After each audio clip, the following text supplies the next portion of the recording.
Le théâtre donc est en souffrance, on est en perte. Il faut prendre une politique donc qui soit la vraie politique, une politique cohérente. Bon, déjà, et on sait qu'aujourd'hui, il y a des infiltrations, alors c'est pas le sujet, mais il y a des infiltrations d'eau, on n'a pas l'argent pour réparer les infiltrations d'eau dans le théâtre. Donc, je vous pose la question, quelle est la politique que vous voulez développer? Bon, je peux apporter un élément de réponse, peut-être déjà pour les infiltrations d'eau. Oui, ça c'est technique. Oui, parce que là, pour les infiltrations d'eau, nous sommes en procédure, parce que le théâtre Jules Verne, pour les garanties qui y sont attachées, ces infiltrations d'eau ne datent pas de cette année, ni d'il y a 2 ans, ni d'il y a 3 ans, c'est bien antérieur. Donc il y a des procédures en cours vers le maître d'œuvre et les entreprises concernées. Ne dites pas qu'on n'a pas les moyens pour réparer des infiltrations d'eau. C'est totalement faux. Ça se dégrade, monsieur Chorel. On le voit tous les jours. Mais connaissez-vous? Tous les jours. Mais vous voyez quoi? On voit que l'édifice se dégrade, tout simplement. Donc, s'il y a des réparations, vous avez fait une procédure. Travaillez dans l'urgence. Les procédures sont en cours. Vous venez de dire expert, je sais pas. Mais oui, mais les procédures sont ce qu'elles sont. Manifestement, le droit administratif ne fait pas partie de vos domaines de compétences privilégiés. Nous ne pouvons pas agir dans l'urgence. Il y a des mesures conservatoires qui peuvent être imposées aux responsables de cet état de fait, mais pour autant, le théâtre est exploitable. Ça ne remet pas en cause sa destination. C'est une des premières causes qui imposerait l'adoption de mesures telles que vous les décrivez. D'autre part, je ne sais pas, je vais m'immiscer dans les questions posées concernant la programmation du théâtre, mais à travers votre question, j'ai bien peur que vous ayez peut-être comme volonté de fixer un prix de place à 50, 60, 70 euros. C'est pas notre volonté. Nous voulons des spectacles qui soient accessibles pour l'ensemble des bandolais. La vocation de la ville de Bandol, ce n'est pas de faire du profit. Nous ne sommes pas spécialisés dans le spectacle pour faire du profit. Ce sont pour apporter des animations aux bandolais à des prix tout à fait corrects. Vous parlez de 30 euros, ce sont effectivement les prix, le prix maximal qui est fixé, mais il y a beaucoup de spectacles à 15 euros, à 20 euros. Je rappelle qu'il y a une réduction pour les membres des associations bandolaises. Donc vous voyez bien qu'on n'est pas dans une démarche commerciale, et ça n'est pas le but d'une municipalité. Ce que je dis, monsieur Chopin, vous avez l'art et la manière de déformer les propos. Vous parlez de 70 euros la place. Ça engage que vous, ce n'est pas mes propos. Ce que je dis tout simplement, c'est qu'aujourd'hui, par exemple, donc dernièrement, il s'est produit Michel Jonas. Bon, très bien, ok. Donc je ne connais pas le cachet, mais c'est certainement un cachet au-dessus de 20 000 euros. Donc si on a rempli la place à 30 euros, on est à 13 500 euros. On est en perte en permanence. Qu'est-ce que vous comptez faire? C'est là la question. Qu'est-ce que vous comptez faire? C'est tout. Vous connaissez le cachet de Michel Jonas? Pas du tout. Donc, pas du tout. Donc vous savez que nous sommes en perte sans connaître le cachet de Michel Jonas. Alors donnez-nous le cachet de Michel Jonas. Mais moi je ne le connais pas, mais je ne dis pas que nous sommes en perte ou que nous sommes en bénéfice. C'est embêtant, c'est embêtant. Et puis, l'adjointe donc aux animations, à la culture, n'est pas là. Donc on ne peut pas lui poser la question. C'est embêtant. Alors est-ce qu'il y a quelqu'un ici, dans cette assemblée, qui peut me dire combien a coûté donc, le spectacle de Monsieur Jonas? Monsieur Frani, je ne connais pas le montant du cachet. Mais il n'y a personne qui connaît, c'est quand même triste, c'est quand même grave. Qui c'est qui paye? Je vous ai écouté. Monsieur Ferrani, vous avez oublié, quand vous étiez adjoint, est-ce que vous connaissiez le prix de toutes les prestations d'animation? Mais quand j'étais adjoint, monsieur Chorel, j'étais adjoint au commerce et au patrimoine. Rappelez-vous. Hein, voilà. Est-ce que vous pouvez nous rappeler le montant de l'occupation du domaine public? pour toutes les zones de Bandol. Ah oui, je pourrais en parler, mais monsieur, Je vous écoute. Monsieur le maire, vous avez l'art et la manière d'expliquer que je suis hors sujet. Est-ce qu'aujourd'hui, vous êtes vraiment dans le sujet? On parle de commerce, on parle du domaine public, on parle du patrimoine. Moi, je pose une question sérieuse. Je voudrais avoir en face de moi des gens sérieux qui me disent, bon, combien ça a coûté? On me dit, non, non, monsieur Fréani, vous êtes trop bas, etc. Alors, monsieur le maire, je vous pose la question, combien a coûté donc la prestation de monsieur Jodas? Est-ce que vous êtes en mesure de me répondre? Alors je pense que je serai en mesure dans quelques instants, le temps que la... Donc, on va attendre quelques instants. Nous n'avons pas de chance. Non, non, mais moi je vous la donne, la réponse. Donc la réponse, c'est certainement des cachets au-dessus de 20 000 euros. Certainement. Mais écoutez, madame, s'il vous plaît, dès que vous aurez l'information et dès que vous aurez la connexion, à ce moment-là, n'hésitez pas, sous couvert de monsieur le maire, à vous donner la réponse. Oui, le cachet, oui. Non, le cachet, simplement. Oui, c'est ça, le cachet, oui. D'accord, le cachet. D'accord. Alors, si vous ne l'avez pas, vous pouvez prendre Stéphane Echer. Oui, parce que Jonas, c'était l'année dernière, c'était pas... Alors, il s'agissait du recrutement d'un vacataire pour la gestion technique du théâtre Jules Verne. Très bien. Et donc, je constate que M. Fréani en déduit, ce qui n'a rien à voir, qu'il faut prendre une politique cohérente, et ça n'a rien à voir, bien évidemment, avec une campagne électorale. Je ne m'attendais pas à mieux. Mais ce que je voudrais dire, c'est qu'effectivement, la programmation du théâtre Jules Verne est ambitieuse. Il y a eu effectivement des prestations de qualité. Le théâtre est en progrès. La programmation pour la fin de l'année a été tout à fait intéressante, notamment avec paroles d'auteur. Il y a dans peu de temps, alors il ne reste plus énormément de spectacles. Il y a eu le Jardin d'Alphonse très récemment. Et le jeudi prochain, 20h30, Jane Manson. J'en profite pour l'annoncer. Donc, non, je ne vais pas le cacher, mais peut-être qu'on va la voir. Hein.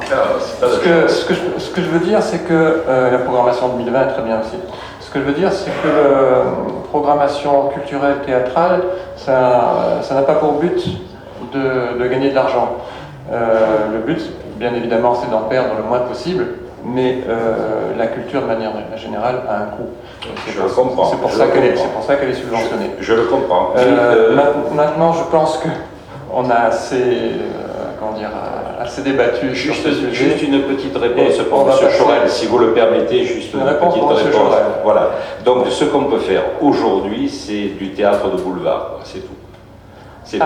Voilà, oui, forcément, parce qu'on n'a pas les éléments. Aujourd'hui, on se pose la question de savoir combien coûte une prestation. C'est quand même lamentable. C'est lamentable. Est-ce que vous savez quel a été l'objet de la dernière pièce de théâtre qui a été jouée à la salle Jules Verne samedi dernier? Mais peu importe, monsieur le maire, ça sert à quoi, ce que vous dites? Mais parce que c'était du théâtre de boulevard. Mais oui, mais il n'y a que ça qu'on peut faire, parce que c'est pas très cher et c'est bien pour les Bandolais. Oui, il faut développer la culture. Mais aujourd'hui, on n'avance pas. Ça a coûté moins de 2000 € à la commune. Oui, mais on ne décolle pas, monsieur le maire. Vous le savez très bien. Monsieur, non, monsieur Fréani, moi je vais vous retourner une question. Connaissez-vous la taille minimale d'une salle de spectacle pour qu'elle soit rentable? Je n'ai pas fait une étude là-dessus. Mais par contre, mais vous êtes très heureux d'avoir posé cette question, franchement. Est-ce que vous êtes satisfait de vous, franchement? Mais bien sûr que je suis satisfait. Vous savez, aujourd'hui, c'est depuis le début. C'est 450 places, on ne peut pas faire mieux. On ne peut pas faire mieux. C'est 450 places. On sait depuis le début que cette salle, avec son gabarit à 450 places, ne peut pas accueillir, les plus grands spectacles et les plus grandes vedettes.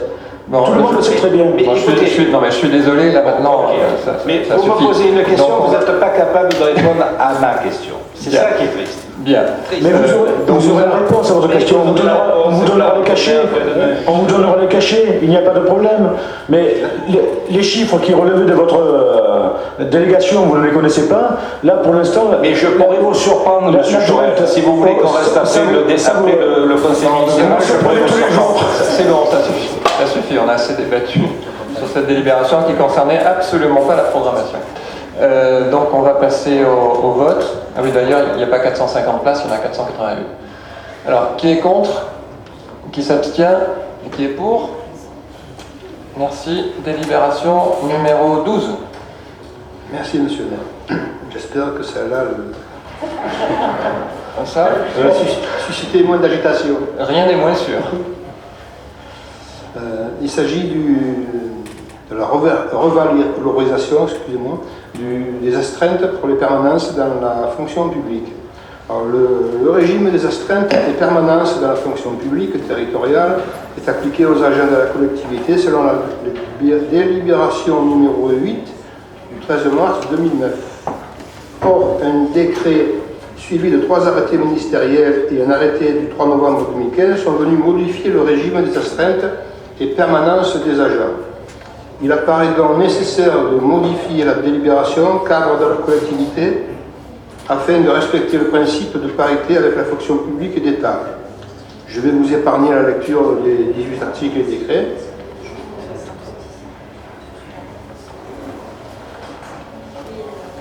L'organe délibérant peut, après avis du comité technique, déterminer une autre situation dans laquelle des obligations liées au travail sont imposées aux agents sans qu'il y ait travail effectif ni astreinte.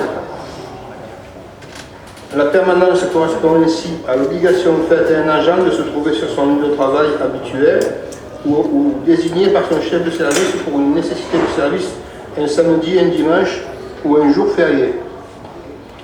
Le montant peut être majoré de 50% lorsque l'agent est prévenu de sa permanence pour une période donnée de moins de 15 jours francs avant le début de cette période.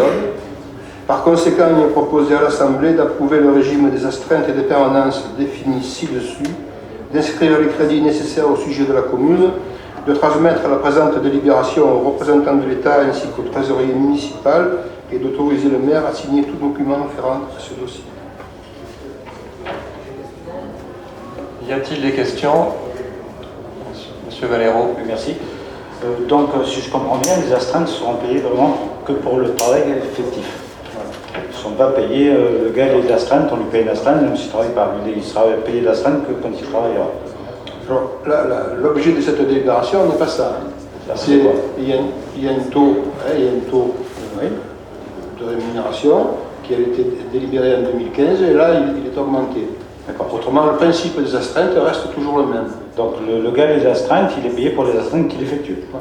Pas parce qu'il est à la maison, il attendra l'appel. Non. Voilà.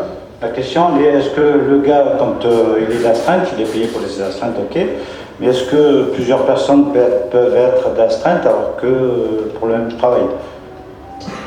Alors, la réponse est oui. Et d'ailleurs, vous l'avez dans la note de synthèse. Il y a les 3 types d'astreintes qui sont bien expliqués. Donc les astreintes d'exploitation, les agents sont tenus pour les nécessités du service de demeurer soit à leur domicile, soit à proximité afin d'être en mesure d'intervenir. Ce sont les astreintes de droit commun. Les astreintes de décision qui concernent exclusivement les personnels d'encadrement. Et enfin les astreintes de sécurité où les agents participant à un plan d'intervention à la suite d'un événement soudain ou imprévu. Bon, ça concerne les situations de crise et tout ça est bien codifié avec un montant par type d'astreinte. Et on peut même ajouter le régime des permanences qui est indiqué aussi dans la note de synthèse. D'accord, merci. Une question? Non? Alors, qui est contre? Qui s'abstient? Qui est pour? Délibération numéro 13, Monsieur Villiers. Merci, Monsieur le maire. Cette délibération concerne le financement de brevets d'aptitude aux fonctions d'animateur pour les jeunes bandolés, ce qu'on appelle communément le BAFA. De nombreux jeunes souhaitent travailler durant les périodes des vacances scolaires, mais se heurtent souvent au problème du financement d'une formation obligatoire pour travailler dans l'animation. La municipalité propose d'aider les jeunes à obtenir le BAFA et ainsi accéder à un emploi durant les vacances scolaires ou obtenir une carte d'entrée dans la vie active. En effet, le BAFA est couramment demandé par les employeurs pour occuper des postes d'animateurs. Le BAFA est un brevet qui permet d'encadrer des enfants et des adolescents en accueil collectif de mineurs. Ces accueils sont répartis en deux grandes catégories, les colonies de vacances et de loisirs et les accueils collectifs de mineurs. Cette formation est dispensée par des organismes habilités par le ministère de la Cohésion sociale. La formation s'effectue en 3 temps. Un stage de formation générale théorique de 8 jours, un stage pratique d'animation dans l'un des 2 types de structures existants, de 14 jours minimum, un stage d'approfondissement ou de qualification théorique 6 à 8 jours. Plusieurs thématiques sont proposées en fonction des organismes et des centres d'intérêt des jeunes en formation. La présente délibération vise à autoriser la commune à financer des brevets d'aptitude aux fonctions d'animateur pour les jeunes. Le budget alloué à cette action est susceptible de varier chaque année en fonction du montant alloué lors du vote du budget. Afin de candidater, les jeunes devront être âgés de 17 à 25 ans, domiciliés à Bandol et leur foyer fiscal de rattachement ne doit pas être imposable.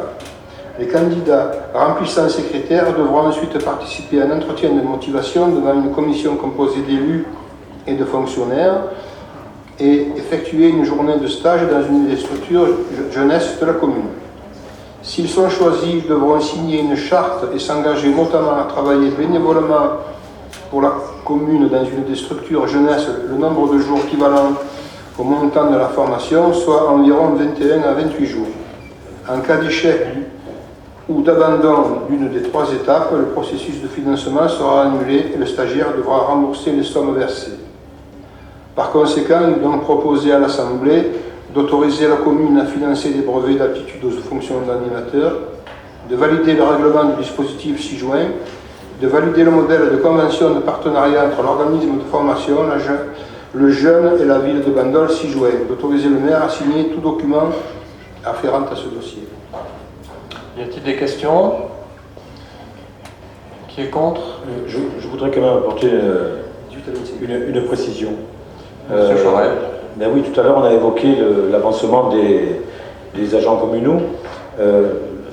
Là, et juste une des délibérations suivantes, le recrutement de jeunes pour faire ces encadrements lors des vacances scolaires. Ces 2 délibérations sont très significatives quant à la volonté municipale de mettre en avant les bandolets. Ces formations sont destinées à des jeunes bandolets et il est évident que les recrutements pour les périodes estivales sont prioritairement destinés aux jeunes bandolets.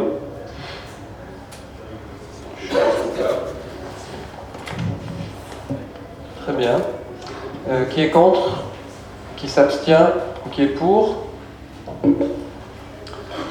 Alors avant de passer à la délibération suivante, nous avons les montants pour les prestations des artistes. Donc Michel Jonas, 15 000 €, Stéphane Escher, 9 000 €. Très bonne négociation puisque le montant normal est de 19 000 €. Oui, donc on a bénéficié effectivement d'une co-réalisation. Et le spectacle de boulevard La Claque, où il y avait à peu près 250 personnes, donc ça a été très apprécié, une magnifique pièce de boulevard, 2 000 €. Monsieur le maire. Délibération numéro 14, Monsieur le maire, Vivier. s'il vous plaît. Non mais Je voulais répondre. Mais il n'y a pas à répondre. D'accord. Voilà. Je vous ferai un écrit alors. Si vous voulez. D'accord, ok. Monsieur Vivier, délibération numéro 14. Merci, monsieur le maire. Cette convention régissant la fonction d'inspection dans le domaine de la prévention des risques professionnels confiée au centre de gestion de la fonction publique territoriale du Var. C'est ce qu'on appelle des ACFI, l'acronyme. Dans le domaine de la santé et sécurité, les autorités territoriales ont l'obligation de nommer un agent chargé de la fonction d'inspection, ACFI, conformément à l'article 5 du décret 85-603 du 10 juin 1985 modifié. À défaut de nomination d'un tel agent, la responsabilité de l'autorité territoriale peut être engagée en cas d'accident.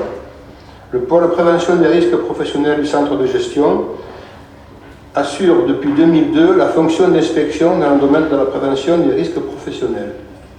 La convention triennale 2017-2019 arrivant à échéance, il est proposé de renouveler la convention avec le CDG 83 régissant la fonction d'inspection dans le domaine de la prévention des risques professionnels pour la période 2020-2022 et qui ouvre droit au minimum à 2 journées d'intervention par an pour un coût annuel de 1 400 €. Vu le Code général des collectivités territoriales, considérant la précédente convention signée pour la période 2017-2019, considérant l'avis favorable du CHSCT de sa séance du 25 novembre 2019, par conséquent, il est proposé à l'Assemblée d'approuver ce qui est énoncé ci-dessus, d'inscrire au budget des crédits correspondants et autoriser le maire à signer la nouvelle convention triennale avec le CDG 83, si annexé, ainsi que tout document afférent à ce dossier.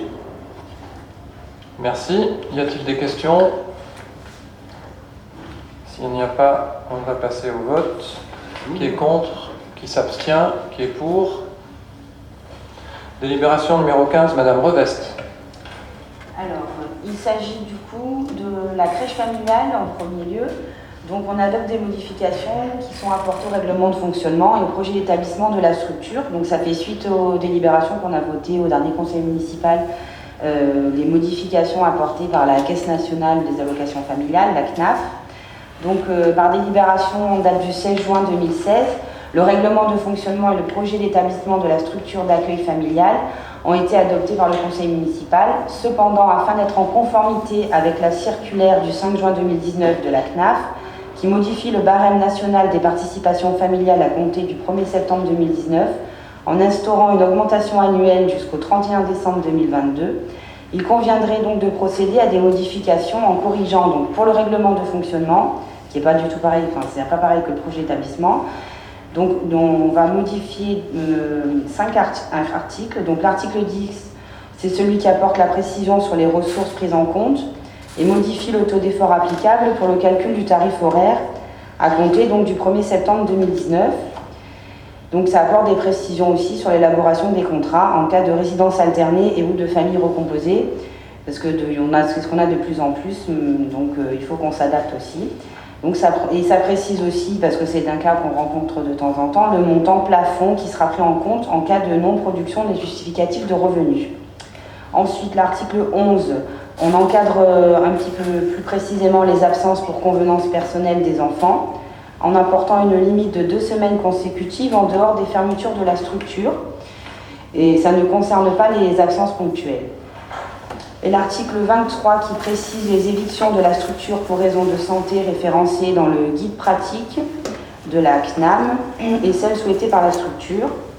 La suppression, donc article 27, suppression de l'information mentionnant que les ressources sont revues chaque année en janvier, car cette indication est déjà mentionnée donc, dans l'article 10.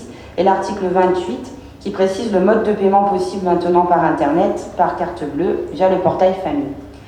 Et le projet d'établissement, donc on a mis à jour le nombre d'enfants qui peut être accueilli chez une assistante maternelle, puisque les agréments peuvent évoluer. Correction du temps de travail de l'auxiliaire de puériculture qui est porté à 90% et une précision des jours de présence des enfants sur la structure. Voilà. Les règlements et projets ainsi modifiés doivent être aujourd'hui adoptés par le conseil municipal. Par conséquent, il est proposé à l'Assemblée d'approuver les termes du nouveau règlement de fonctionnement, si annexé, d'approuver les termes du projet d'établissement, si annexé, et d'habiliter le maire à signer ce document afférent à ce dossier. Merci. Y a-t-il des questions? Qui est contre? Qui s'abstient? Qui est pour? Délibération numéro 16, Madame Revest. Donc là, du coup, ça concerne le multi-accueil. Donc c'est la modification du règlement de fonctionnement. Suite à l'avenant donc relatif à la nouvelle convention d'objectifs et de financement de la CAF, de la Caisse d'allocation familiale, concernant les établissements d'accueil de jeunes enfants, le règlement de fonctionnement du multi-accueil doit donc, article 1, préciser les engagements du gestionnaire concernant le fonctionnement de la structure, à savoir respecter la charte de la laïcité de la branche famille avec ses partenaires, s'engager à respecter la mixité sociale et culturelle, et indiquer un projet éducatif établi et présenté aux familles tout en étant conforme aux critères demandés. L'article 8, un tableau concernant les évictions de l'enfant, donc ça c'est idem de la crèche familiale, parce que donc voilà, de nouvelles maladies, enfin pas de nouvelles maladies, mais bon, on a un peu revu ça, parce qu'on a eu quelques petits soucis des fois de temps en temps. Donc là c'est bien clair et bien précis. Donc une distinction est faite donc, entre les maladies ordinaires et les maladies à éviction obligatoire. Donc, et l'article 10, modifier le barème applicable en accueil collectif qui a pris effet au 1er septembre 2019, donc ça c'est la CNAF, et adopter le prix plafond horaire en cas de non justificatif des ressources. Par conséquent, il est proposé à l'Assemblée d'approuver ces modifications et précisions apportées au règlement de fonctionnement du multi-accueil et d'autoriser le maire à signer tout document afférent à ce dossier. Merci. Y a-t-il des questions? Qui est contre? Qui s'abstient? Qui est pour? Délibération numéro 17, M. Bertoncini. La délibération numéro 17 concerne Bandol Jeune. Donc c'est pour réitérer les séjours qu'ils organisent depuis maintenant.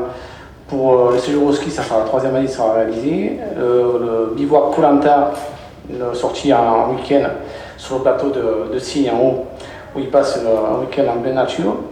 Ça sera la 4e année. Et nouvellement cette année, un séjour, bon, Madame Bourreau s'occupe aussi, puisque ça fait partie de la commission du parrainage, du jumelage, pardon. Un séjour pour 7 jeunes de VR qui vont venir profiter de notre séjour. Donc le premier séjour d'un week-end au ski, on part un week-end au ski en février pour 30 jeunes. Ça fait, comme je dis, ça fait 3 années que ça se passe. 30 000 jeunes bandoliers permettent de passer un week-end encadré avec leurs indicateurs. Bon, c'est toujours le même montant chaque année, c'est renégocié.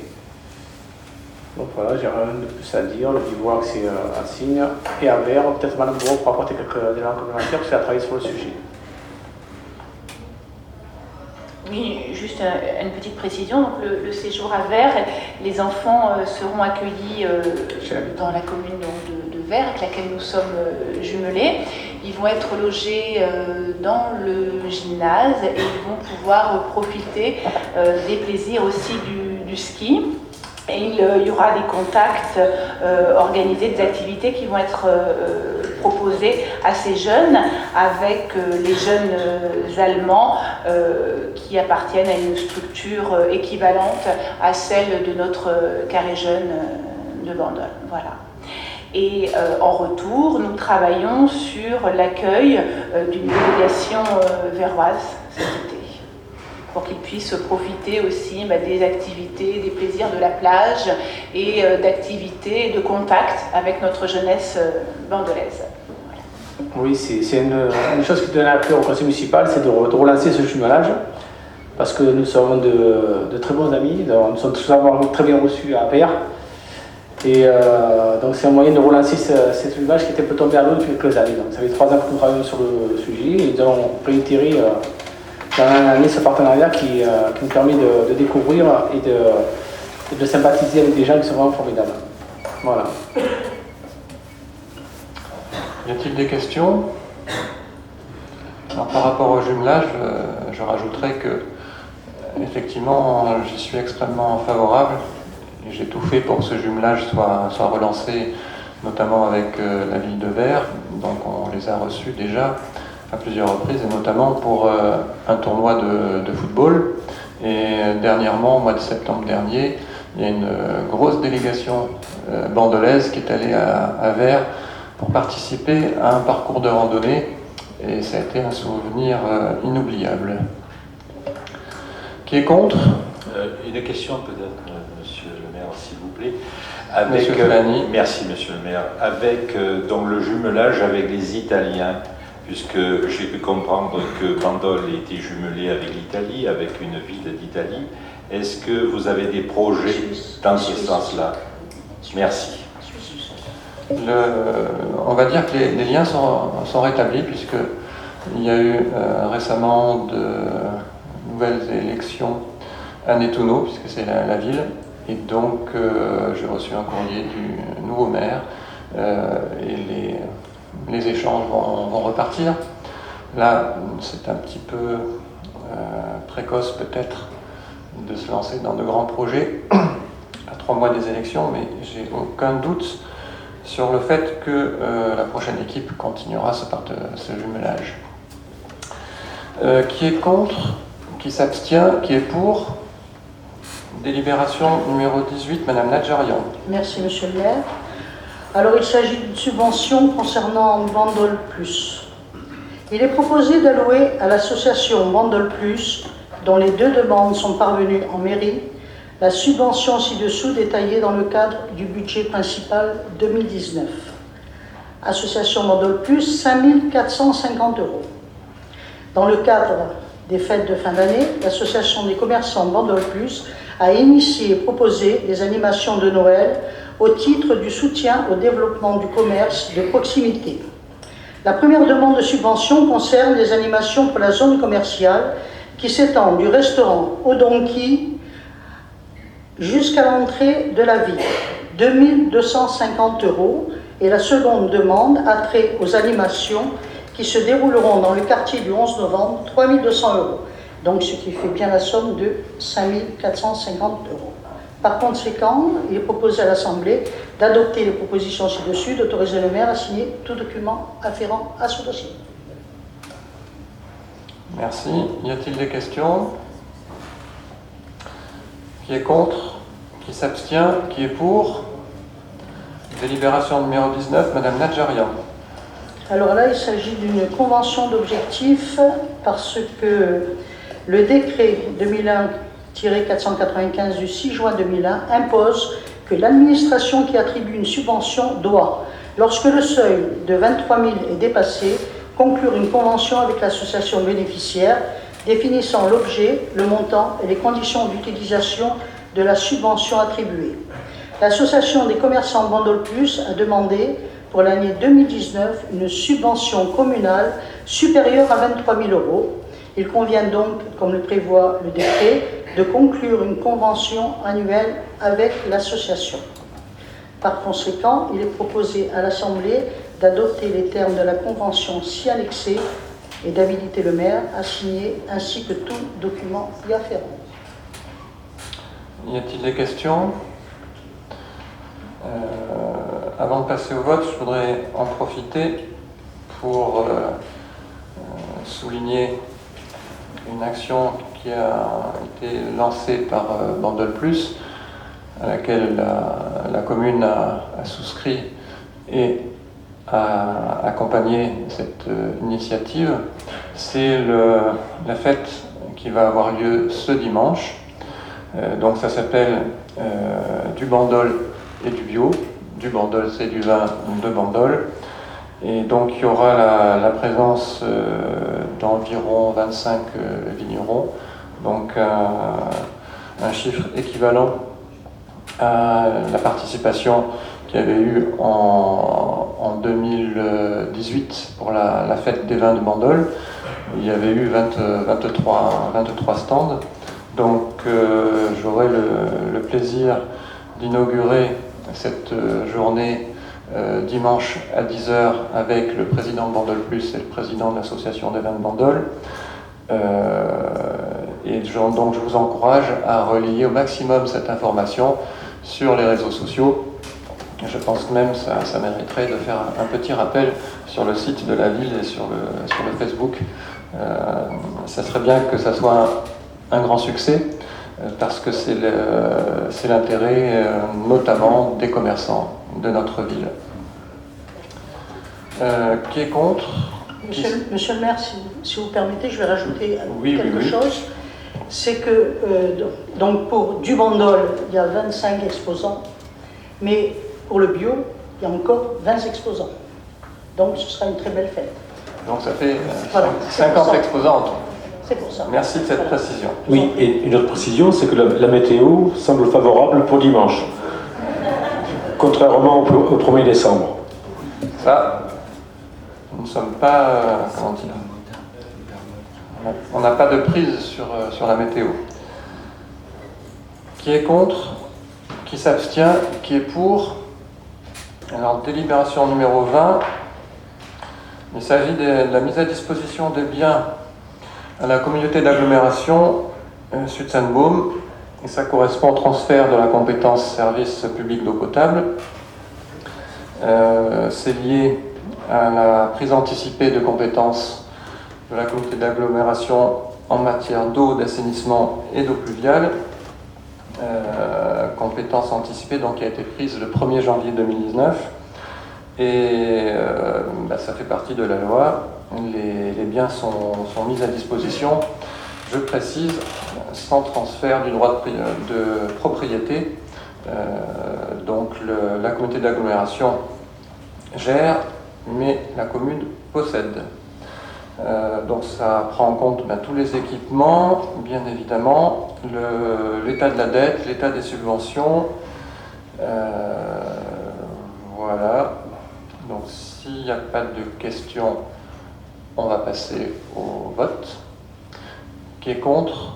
Qui s'abstient? Qui est pour? La délibération numéro 21, c'est la même chose, mais ça correspond au transfert de la compétence assainissement. Donc les items sont exactement les mêmes.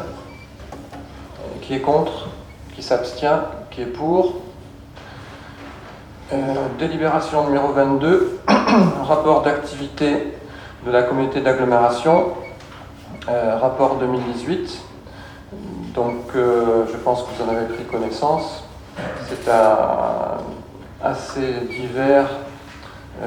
Ça correspond à toutes les compétences de la communauté d'agglomération, c'est-à-dire l'aménagement du territoire, le développement économique, les transports, la voirie, les déchets, la GEMAPI, le social, l'assainissement collectif, le tourisme, les équipements culturels et sportifs, sans oublier l'école du développement durable. Donc ça a été détaillé par mon collègue Philippe Barthélémy lors des séances du Conseil communautaire du lundi 4 novembre. Y a-t-il des questions? Qui est contre? Qui s'abstient? Qui est... Une question? Je pense qu'on doit voter.